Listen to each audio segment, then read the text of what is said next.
Friends ఇప్పుడే అందిన వార్త ఎయిర్టెల్ జియో విఐ వాడుతున్న వారికి జనవరి 1 నుంచి కొత్త మార్పులు అంటూ లేటెస్ట్ అప్డేట్ అయితే రావడం జరిగిందండి. సో ఆ వివరాలు ఏంటనేది కూడా వీడియోలో తెలుసుకున్నాం. వీడియోని చివరి వరకు చూడండి, అర్థమవుతుంది. మరోసారిగా ఛానల్ వస్తే తప్పకుండా సబ్స్క్రైబ్ చేసుకోండి. చూస్తున్నారు కానీ లైక్ చేయడం మర్చిపోతున్నారని వెంటనే లైక్ చేయండి. వివరాలకి అయితే వెళ్ళిపోదామండి. మనం మొబైల్ రీఛార్జ్ మరింత ప్రియం కానుందని అంటున్నారు. ఎందుకంటే American financial service company Morgan Stanley వెల్లడించిన వివరాల ప్రకారం ఇండియాలో టెలికాం కంపెనీలు త్వరలో మరోసారి టారిఫ్లు పెంచనున్నాయి. అంటే ఎయిర్టెల్, అదేవిధంగా జియో కావచ్చు, విఐ, బిఎస్ఎన్ఎల్ ఇవన్నీ కూడా అదేనండి.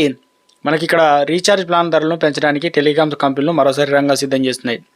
అంటే ఇప్పుడు ఏదైతే ఉన్నాయో రీఛార్జ్ ధరలు కంటే ఎక్కువగా అన్నట్టు 16 నుంచి 20% మేరకు ప్రస్తుతం ఉన్న రీఛార్జ్ ప్లాన్ను ధరలు పెంచాలని టెలికాం కంపెనీలు అయితే భావిస్తున్నాయి.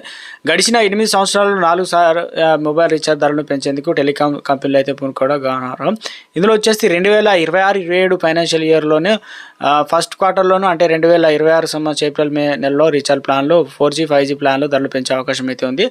సో ఇందులో వచ్చేసి 2026లో జియో, ఎయిర్టెల్, విఐ కస్టమర్లు టారిఫ్ భారం మోయక తప్పేది లేదు. ఉదాహరణకు మీరు జియో కస్టమర్లు అయితే 28 రోజుల వ్యాలిడిటీ, రోజుకు 1.5 GB డేటాతో వచ్చే ప్రస్తుత ప్లాన్ ₹299 ఉంది. ఒకవేళ ఈ టారిఫ్ పెంచితే ₹347 అయితే ఉంటుందన్నమాట. చూడండి ఎంత పెరుగుతుంది. ఇక ₹359 వరకు వెళ్ళే ఛాన్స్ కూడా ఉంటున్నారు. మీరు ఎయిర్టెల్ కస్టమర్ అయితే 28 రోజుల వ్యాలిడిటీ ఉన్న 5G ప్లాన్ ప్రస్తుతం ₹349 ఉంటే ఈ టారిఫ్ తర్వాత హైక్ అనేది ₹405 అయితే అవుతుంది. దాదాపు ₹50 మేర పెరుగుతుంది. ఇక్కడ నుంచి ₹416 అంటే ₹19 దాకా పెరిగే అవకాశం అయితే ఉంది.